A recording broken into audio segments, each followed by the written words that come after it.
12 December 2025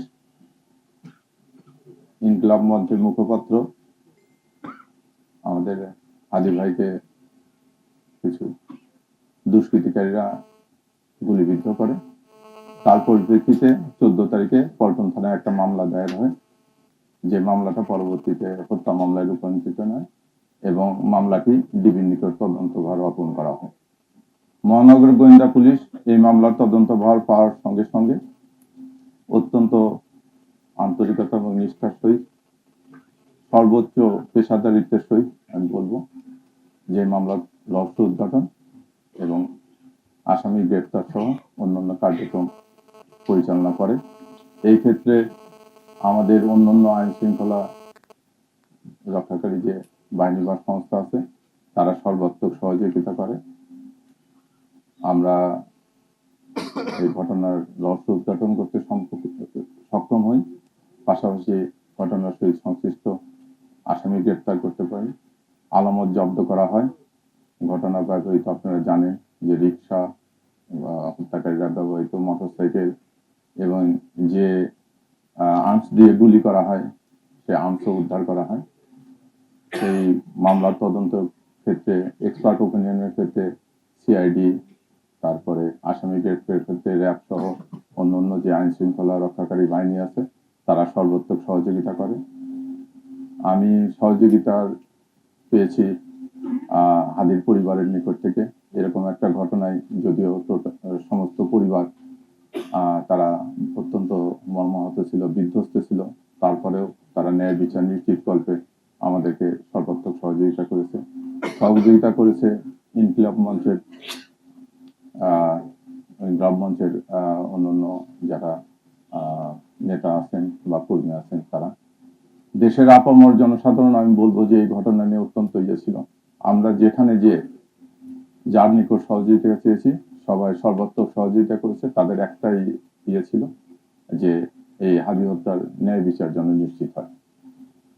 আমি print এবং electronic মিডিয়ার সাংবাদিক ভাইদের নিকট কৃতজ্ঞ যে আপনারা বস্তুনিষ্ঠ সংবাদ পরিবেশনের মাধ্যমে আমাদেরকে অনেক তথ্য দিয়েছেন, যার ফলে আমি এই সময়ের ভিতরে তদন্ত কাজ সম্পন্ন করতে পেরেছি। তদন্তকালে যেটা প্রকাশ পেয়েছে যে শহীদ শরীফ ওসমান হাদি বর্তমান প্রেক্ষাপটের রাজনৈতিক অঙ্গনে অতি পরিচিত ব্যক্তিত্ব ছিলেন। তিনি ইনকিলাব মঞ্চের মুখপাত্র হিসেবে ভিন্নধর্মী রাজনৈতিক ধারার সূচনা করেন। বিভিন্ন সময়ে কার্যক্রম নিষিদ্ধ আওয়ামী লীগ ও নিষিদ্ধ ঘোষিত ছাত্রলীগ সংগঠনের বিগত দিনের কার্যকলাপ সম্পর্কে তিনি সভা সমাবেশ, ইলেকট্রনিক ও সোশ্যাল মিডিয়ায় বিভিন্ন রকম সমালোচনামূলক জোরালো বক্তব্য প্রদান করেন। তার এই বক্তব্যে নিষিদ্ধ ঘোষিত ছাত্রলীগে তার সংগঠনের নেতাকর্মীরা ক্ষুব্ধ হয়।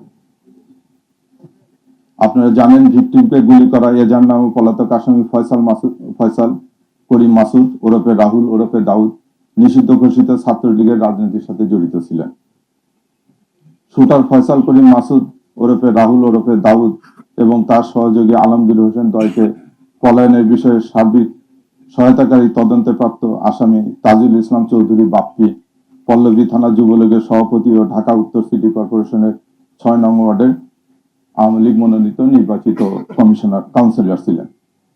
কাজে আসামিদের রাজনৈতিক পরিচয়, ভিকটিমের পূর্ববর্তী বিভিন্ন রাজনৈতিক বক্তব্য থেকে তদন্তে প্রকাশ পায় যে রাজনৈতিক প্রতিহিংসার কারণে শরীফ ওসমান হাদি ওরফে ওসমান গনিকে গুলি করে হত্যা করা হয়। সার্বিক তদন্ত সাক্ষ্য প্রমাণে ধৃত আসামিদের স্বীকারোক্তিমূলক জবানবন্দি ফৌজদারি কার্যবিধির ১৬৪ ধারায় রেকর্ড করা হয়।